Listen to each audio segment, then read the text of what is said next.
the current excitement, and investment around generative AI as a truly transformative wave, or is it just a risk of market correction similar to dot-com bubble, and what key metrics should we watch for distinguish between the two? Okay, this is a very, very good question and mature question. কোশ্চেনটা করেছে আমাদের তাহমিদ সাবিক। ওকে, হ্যাঁ, এটা খুবই good question.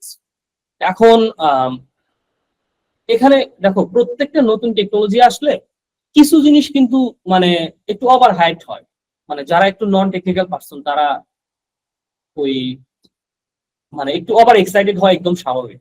But আমি বলবো যে আসলে জেনারেলি কিছুটা মানে হাইপ, ওভার হাইপ আছে, বাট ইটস নট ব্যাড। যেমন .com বাবল, মানে .com বাবল কোম্পানি সবচেয়ে মোস্ট ইম্পর্টেন্ট এক্সাম্পল যেটা মানে বলা হয়তো যে pet.com।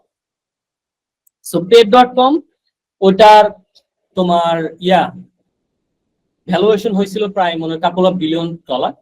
এটা লোকজন ভাবতো যে সামান্য পেট ফুড সেল করার যে একটা ই কমার্স, এটাই তাই বিলিয়ন ডলার ভ্যালুয়েশন কেমন হয়। তার মানে দেয়ার ইজ এ বাবল, মানে এই ইন্টারনেট মানে .com নামে ডোমেইন কোনো কিছু কিনলেই সেই প্রোডাক্টটা মাল্টি বিলিয়ন ডলার ভ্যালুয়েশন হইতেছে, বিলিয়ন ডলার ভ্যালুয়েশন হইতেছে, তার মানে দিস ইজ নট রাইট।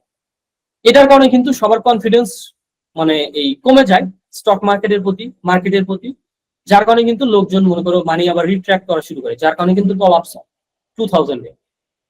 তো বেসিক্যালি তারপরে কিন্তু আবার দেখো, এখন যদি তুমি চিন্তা করো এই পেট ইন্ডাস্ট্রি, মানে এই যে মানে আমাদের পেট, যে ধরো কুকুর বিড়াল, পেটস এর যে খাবার প্লাস পেটস এর আইটেম, এগুলো কিন্তু বর্তমান যে মার্কেট সেটা কিন্তু $20 বিলিয়ন। সো ওই pet.com মাত্র কাপল অফ বিলিয়ন ডলার হওয়ার কারণে সবাই ভাবছে যে না, এটা আসলে ওভার হাইট, এত বড় মার্কেট তো না। তো লোকজন সেজন্য কিন্তু কনফিডেন্স হারাই ফেলছিল। বাট এখন কিন্তু ওই জিনিসটা মার্কেটটা কিন্তু ম্যাচিউর হয়ে কিন্তু $20 বিলিয়ন মার্কেট হয়েছে শুধুমাত্র ইউএসএ তেই, জাস্ট অ্যালন ইন ইউএসএ যে $20 বিলিয়ন মার্কেট। সো সেই দিক থেকে আমি বলবো যে আসলে AI is not over hype in that regard, কারণ এআই এর যে ইকোনমিক ইম্প্যাক্ট পুরো হিউম্যান সিভিলাইজেশন অন্য কোনো মানে টুলস কিংবা টেকনোলজি এত হয় নাই। Even internet is not similar level, কারণ লিটারালি আমরা we are seeing like human level intelligence coming along online, যারা আমাদের মতো থিঙ্কিং করতে পারে, আমাদের মতো কাজ করতে পারে। দ্যাটস লাইক এক্সট্রিমলি ইম্পর্টেন্ট, মানে এক্সট্রিমলি অ্যামেজিং একটা মানে revolution.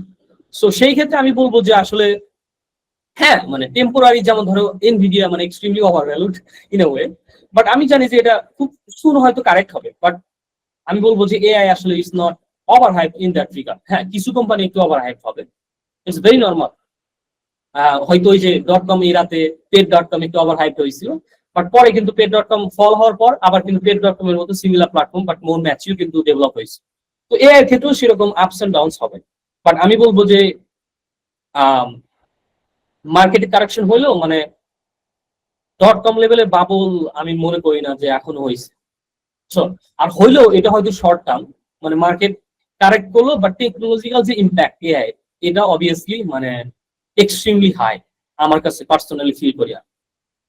I hope you got your answers.